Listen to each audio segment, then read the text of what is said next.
Hello बच्चों, स्वागत है आपका एफटी की स्टडी चैनल पे। आज मैं आपको क्लास 10 का सीबीएसई का सैम्पल पेपर कराने जा रहा हूँ, जो 2025 और 26 के सेशन का।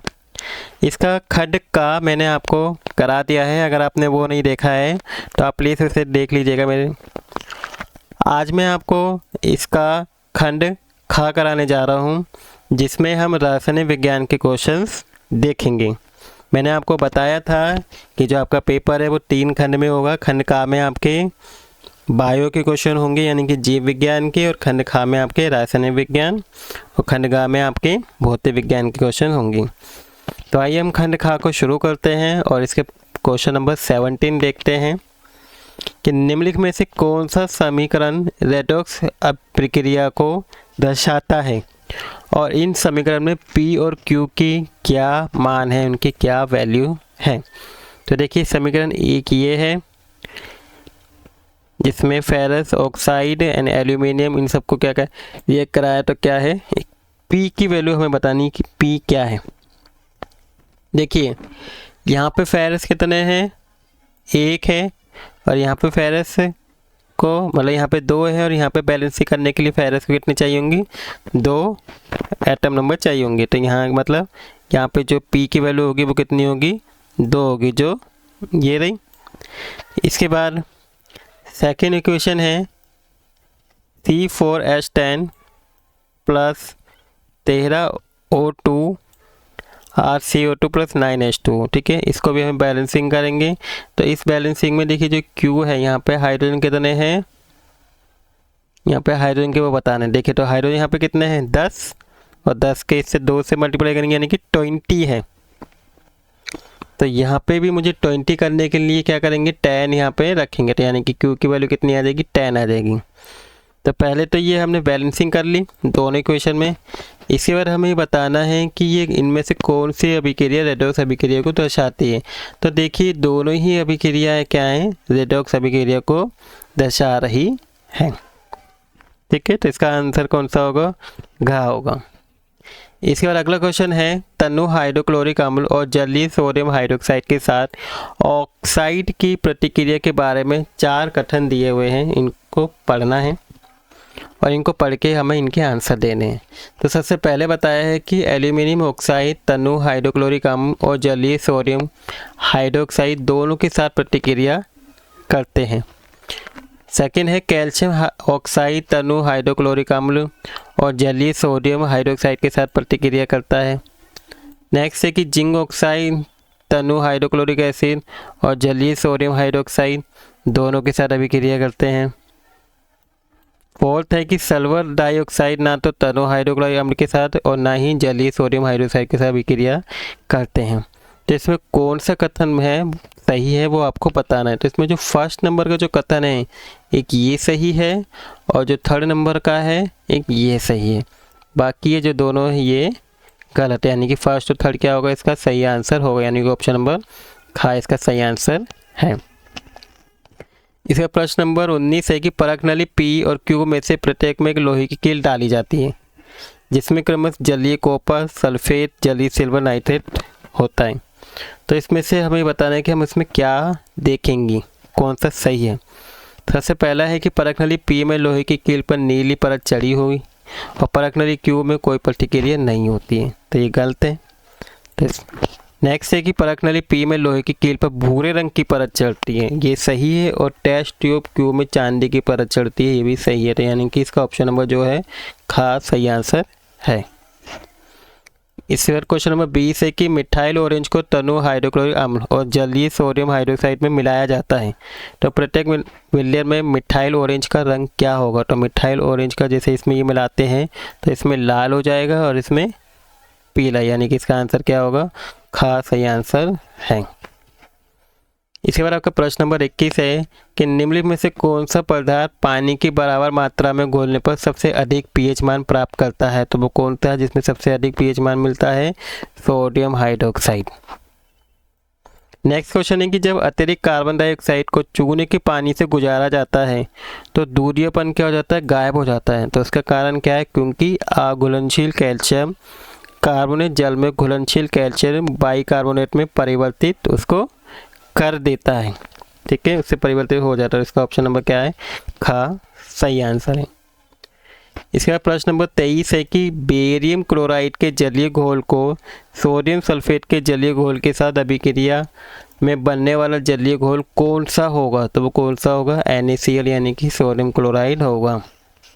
इसके बाद आपको क्वेश्चन नंबर 4 में अभिकथन और कारण वाला है, जिसमें आपको अभिकथन में ये दिया हुआ है CH4H8 एंड CH4H6, इसमें क्या है, हाइड्रोजन के दो दो, देखिए 2 कम हो गए और फिर 2 बढ़ गए, तो ये क्या है, एक समजातीय श्रेणी का सदस्य है, तो ये समजातीय श्रेणी का सदस्य ये तो नहीं है, ठीक है, क्योंकि यहाँ पे देख पा रहे हैं कि यहाँ पे समजातीय श्रेणी में इक्वल बढ़ने चाहिए, तो यहाँ पे देखिए H6 से यहाँ पे 4 बढ़ गया, तो ये कथन तो क्या हो गया, गलत हो गया, यानी कि ए असत्य है, तो इसका ऑप्शन नंबर यही क्या होगा, सही होगा, इसके अलावा किसी में नहीं दिया हुआ है, ठीक है, और आर सत्य है। देखिए यहाँ पे कारण देख लेते हैं कि कारण में क्या है कि CH4H8 एंड CH4H6 C3H6 ये सभी क्या है, असंतुलित हाइड्रोकार्बन, तो कारण तो क्या है, सही है, ठीक है। इसे नेक्स्ट है प्रश्न नंबर 25 कि अध्यापक के द्वारा विज्ञान प्रयोगशाला में निम्नलिखित गतिविधि कराई गई है, आपको 2 नंबर का क्वेश्चन है ये। उन्होंने एक एल्यूमिनियम तार को एक स्टैंड पर जकड़ा और मोम का उपयोग करके तार के मुक्त सिरे पर एक पिन लगा दी, फिर उन्होंने तार को सिरे से बर्नर से गर्म किया जहां तार जकड़ा हुआ था। छात्रों ने देखा कि पिन गिर गई। यदि अध्यापक एल्यूमिनियम पर तार को चांदी के तार से बदल दें तो क्या छात्रों का अवलोकन बदल जाएगा, क्या उसमें कोई चेंजेस आएगा, तो उसका उत्तर देना है आपको। तो इसमें क्या लिखेंगे हम कि पिन गिरेगी लेकिन गिरने में कम समय लगेगा, क्योंकि चांदी एल्यूमिनियम की तुलना में ऊष्मा का बेहतर क्या है, संवाहक है। इसका सेकंड है कि क्या एल्यूमिनियम तार पिघल जाएगा, अपने उत्तर का कारण बताएं। नहीं, एल्यूमिनियम तार पिघलेगा नहीं, क्यों, क्योंकि धातु को गलना क्या होता है, सबसे ज़्यादा उच्च होता है, सबसे ज़्यादा होता है। इसके बाद क्वेश्चन नंबर 26 है विकल्प का एक खा में से आपको इन दोनों क्वेश्चन में से कोई एक क्वेश्चन करना होगा। तो पहले का क्वेश्चन देख लेते हैं। एक तत्व है X, इसको केरोसिन में संग्रहित किया गया और इसे अपचायक एजेंट का उपयोग करके इसके अयस्क से नहीं निकाला जा सकता। क्लोरीन के साथ अभिक्रिया के X एक आयनिक यौगिक बनाता है। तो फर्स्ट है, क्या हम X को पानी में संग्रहित कर सकते हैं, अपने उत्तर के समर्थन में कारण बताइए। इसके उत्तर में कहेंगे कि नहीं, हम X अत्यधिक प्रतिक्रियाशील है और ये करेगा एकदम से आग पकड़ लेगा। इसके बाद हमें बताना है कि तत्व X को क्या करना है, इसकी पहचान करिए और प्रयुक्त प्रक्रिया जो हुई है उसका नाम बताइए और इसकी X से X के निष्कर्षण के लिए समीकरण भी लिखिए। तो इसमें कहेंगे जो तत्व है ये क्या है, सोडियम है और इसे इलेक्ट्रोलाइटिक रिडक्शन द्वारा पिघले हुए सोडियम क्लोराइड से निकाला जाता है। अब कैथोड पर ये क्या है, Na++ एक इलेक्ट्रॉन छोड़ता है और एनोड पर 2Cl यानी कि Cl2+ 2 इलेक्ट्रॉन। पोटेशियम भी एक सही विकल्प हो सकता है, ठीक है, क्योंकि सोडियम और पोटेशियम दोनों ही हैं जिनको केरोसिन में रखा जाता है, तो इसकी जगह आप पोटेशियम भी लिख सकते हैं। इसके बाद खा क्वेश्चन है बच्चों की यूरोप की कई इमारतों के गुंबद तांबे से बने हैं और ये गुंबद अब हरे गहरे की दिखाई देते हैं। तो इसका क्वेश्चन है कि तांबा नारंगी लाल रंग का होने के बावजूद गुंबद हरे रंग का क्यों दिखाई देता है। तो इसका आंसर क्या है कि कॉपर ऑक्सीकरण संचारित होता है और बेसिक कॉपर कार्बोनेट बन जाता है जो हरे रंग का होता है। इसका नेक्स्ट क्वेश्चन है सेकंड, आपकी राय में तांबे के गुंबदों के कारण परिवर्तन की समस्या को दूर करने के लिए क्या तांबे के गुंबदों को लोहे के गुंबद में बदल दिया जाना चाहिए। तो इसका आंसर क्या है, नहीं, लोहे में जंग लग जाएगा और जंग की लाल परत क्या हो जाएगी, उतर जाएगी, जिससे लोहा हवा के संपर्क में आ जाएगा और गुंबद क्या होगा, स्थिर नहीं रह पाएगा। दूसरी ओर तांबा जंग लगने पर एक सुरक्षात्मक परत बनाता है जो आगे जंग लगने नहीं देता है। इसके बाद इसका थर्ड क्वेश्चन है, गुंबदों को धातु की पतली चादरों से बनाया जाता है। प्राचीन वास्तुकार गुंबद बनाने के लिए तांबे का उपयोग क्यों करते थे, जो गुंबद बनाते थे। तो तांबा एक अत्यधिक लचीला धातु है और इसकी पतली चादरों का उपयोग छतों को अलग अलग आकार देने के लिए किया जा सकता है, जैसे कि गुंबद का आकार देने में इसका यूज़ कर सकते हैं।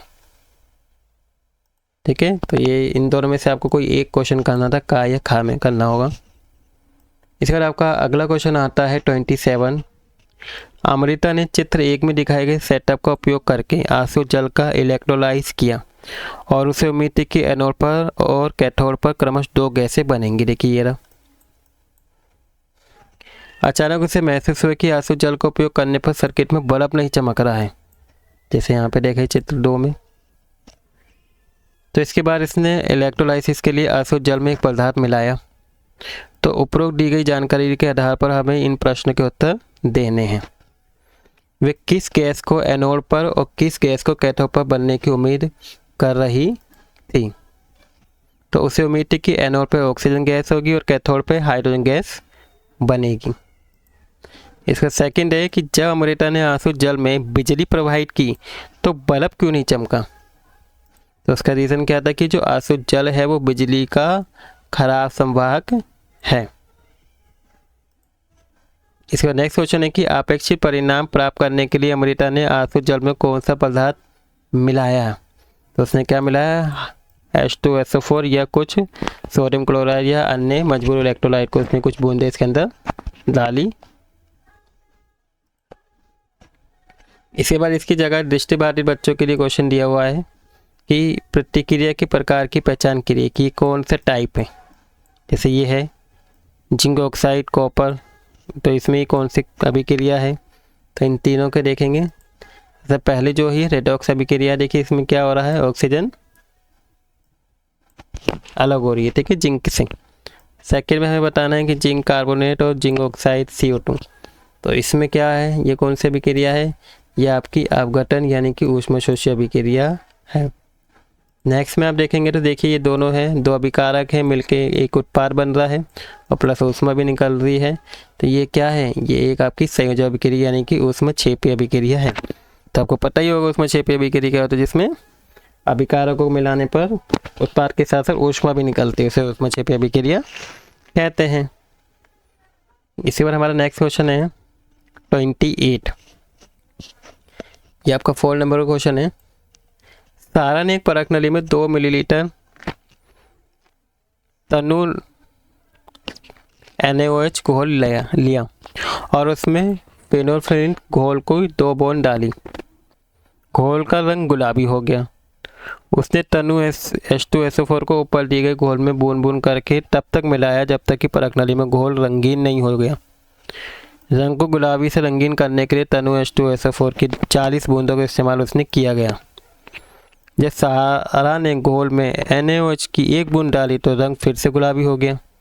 सारा ने अब NaOH के अलग अलग आयतनों के साथ गतिविधि की कोशिश की और नीचे दिए गए तालिका से अपने अवलोकन को दर्ज किया। जैसे यहाँ पे दिया है, देखिए ये आयतन दिया हुआ है इतना और कितनी बूंदे डाली इसके अंदर। तो उपरोक्त जानकारी के आधार पर हमें बताना है कि यदि सारा ने तनु H2SO4 के स्थान पर H2SO4 का उपयोग किया जाता सांद्र, तो रंग में परिवर्तन देखने के लिए कितनी बूंदों की आवश्यकता होती? 40 से कम, ठीक है, यही। तो अपने उत्तर की पुष्टि कीजिए। तो क्या होगा इसका सेकंड, यानी कि 40 से, क्योंकि सांद्रित तनु H2SO4 अम्ल की तुलना में अधिक क्या बनाते हैं? H+ आयन बनाते हैं। इसका कारण ये है। नेक्स्ट पूछा है कि सारा ने तनु H2SO4 की 20 बूंदे मापी और पाया कि इसका आयतन 1 मिलीलीटर है। यदि सारा ने 3 मिलीलीटर H2SO4 का उपयोग करके NaOH विलयन के रंग में परिवर्तन देखा तो उसने शुरू में टेस्ट ट्यूब में कितने ml NaOH मिलाया होगा? तो उसने कितना मिलाया होगा? 3 ml H2SO4 में 7 बूंदे होगी जो 6 ml NaOH को बेअसर कर देगा। इसके बाद इसकी जगह ये है दूसरा क्वेश्चन। यदि सारा परख नली में तनु H2SO4 की 10 बूंदे लेती और इसमें फेनोल्फिन घोल की 2 बूंदे डालती और वे NaOH को बूंद बूंद करके डालती, तो NaOH की 20 बूंदे डालने के बाद सारा के रंग में बदलाव दिखाई देता। उसने रंग में क्या बदलाव देखा और क्यों?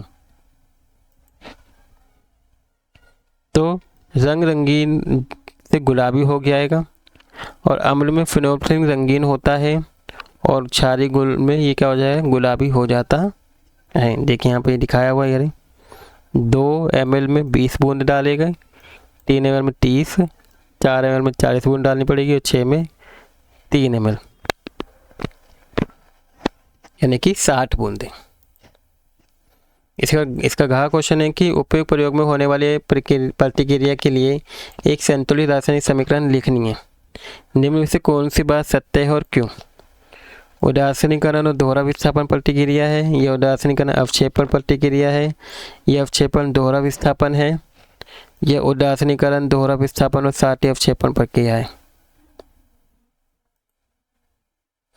तो ये क्या है, उदासीनीकरण दो विस्थापन अभिक्रिया है, जिसकी इक्वेशन ये होगी sodium OH H2SO4 Na2SO4 plus 2H2O।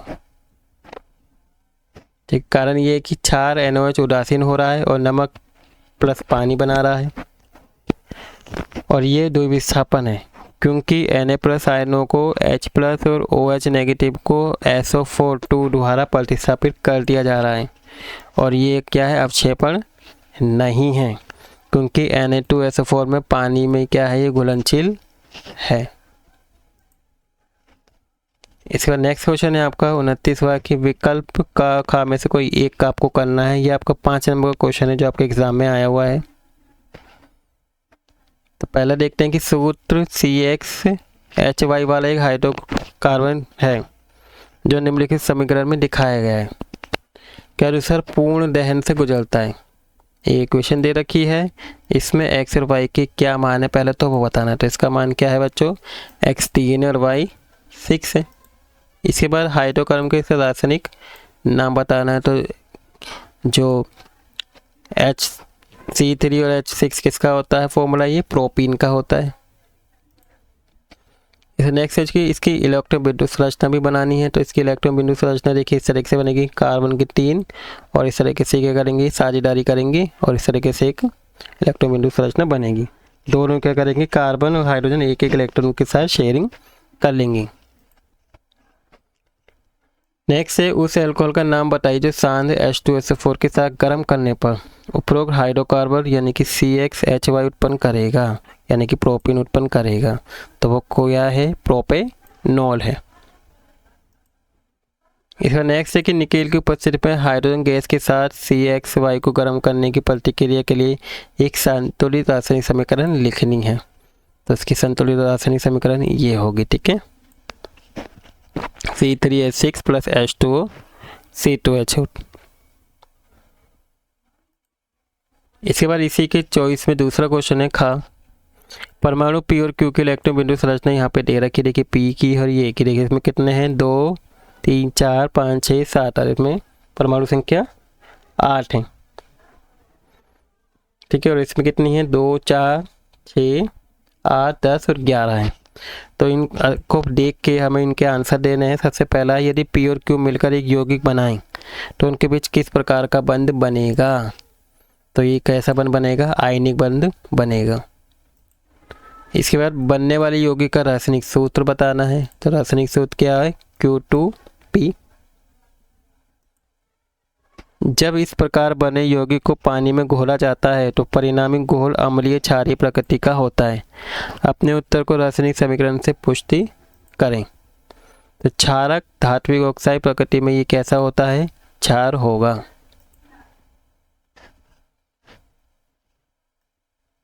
Q और इथेनॉल के बीच प्रतिक्रिया के लिए रासायनिक समीकरण हमें लिखनी है फोर्थ में। तो इसकी रासायनिक समीकरण क्या होगी, ये होगी C2C2H5OH plus 2C2H5OQ plus H2, ये इसकी रासायनिक समीकरण होगी। इसके बाद नेक्स्ट क्वेश्चन है कि जब P कार्बन के साथ बनता है तो बनने वाले यौगिक का सूत्र क्या होगा। तो इसका सूत्र क्या होगा, CP2 होगा। इस बार इस क्वेश्चन की जगह आपको दृष्टिबाधित बच्चों के लिए क्वेश्चन दिया हुआ है सेकंड कि CXHY सूत्र वाला एक हाइड्रोकार्बन निम्नलिखित समीकरण में दिखाए गए अनुसार पूर्ण दहन से गुजरता है। तो एक इक्वेशन दे रखी है, इसमें x और y के मान आपको बताना है। तो इसका क्या होगा, सेम एक्स की वैल्यू 3 और वाई की वैल्यू 6 होगी क्योंकि प्रोपीन ही है ये। और हाइड्रोकार्बन का इसका IUPAC नाम बताना है, तो इसका नाम क्या होगा, प्रोपीन होगा। इसका नेक्स्ट क्या, सी ये संतृप्त है, ये असंतृप्त हाइड्रोकार्बन है। तो प्रोपीन क्या होता है, एक असंतृप्त हाइड्रोकार्बन होता है। उस एल्कोहल का नाम बताइए जो सान H2SO के साथ गर्म करने पर इसका उत्पन्न करता है। तो इसका आंसर क्या होगा, प्रोपेनॉल होगा। इसके बाद इसकी हमें क्या करनी है, निकेल के उपस्थिति में इसके गर्म करने पर इसकी रासायनिक समीकरण लिखनी है। तो इसकी रासायनिक समीकरण क्या होगी, सेम यही होगी। ठीक है, इसके बाद डिस्टिव हाइड्रेट के लिए खा क्वेश्चन दिया हुआ है ये इसी की चॉइस में कि ऑक्सीजन धातु और अधातु दोनों के साथ संयोजित हो सकती है और ये कैल्शियम के साथ मिलकर कैल्शियम ऑक्साइड बनाती है और कार्बन के साथ मिलकर कार्बन डाइऑक्साइड बनाती है यानी कि CO2 बनाती है। तो हमें पहला आंसर बताना है कि कार्बन और ऑक्सीजन के बीच किस प्रकार का बंधन बनता है। तो इसमें कैसा बंधन बनता है, सहसंयोजक बंधन बनता है। कैल्शियम और ऑक्सीजन के बीच बनने वाले बंधन के प्रकार की हमें पहचान करनी है। तो कैसा बंधन है, आयनिक बंधन है। नेक्स्ट है, उपरोक्त में से कौन सा यौगिक पिघली हुई अवस्था में बिजली का अच्छा संवाहक होगा और क्यों। तो कौन सा होगा, कैल्शियम ऑक्साइड होगा क्योंकि पिघली हुई अवस्था में मुक्त आयनों की उपस्थिति के कारण ये ऐसा होगा। नेक्स्ट है कि कैल्शियम ऑक्साइड और CO2 की भौतिक अवस्था ठोस, तरल और गैस पर टिप्पणी करनी है हमें। तो CO2 क्या है, ठोस है, जबकि CO2 एक गैस होती है। नेक्स्ट है CO2 में कार्बन की संयोजकता कितनी होगी। तो इसकी कितनी संयोजकता होगी, 4 होती है। इसके बाद आपका खंड गा आता है। ठीक है, इसको मैं आपको अपने नेक्स्ट पार्ट में कराऊंगा। तो आई होप आपको आज जितने क्वेश्चन कराए गए हैं आपको सभी क्वेश्चन अच्छे से समझ में आ गए होंगे और आपको वीडियो भी अच्छी लगी होगी। अगर आपको वीडियो अच्छी लगी तो प्लीज़ बच्चों वीडियो को लाइक कर दीजिएगा और अगर आप इस चैनल पे नए हैं तो प्लीज़ चैनल को सब्सक्राइब कर दीजिएगा। Thank you for watching video.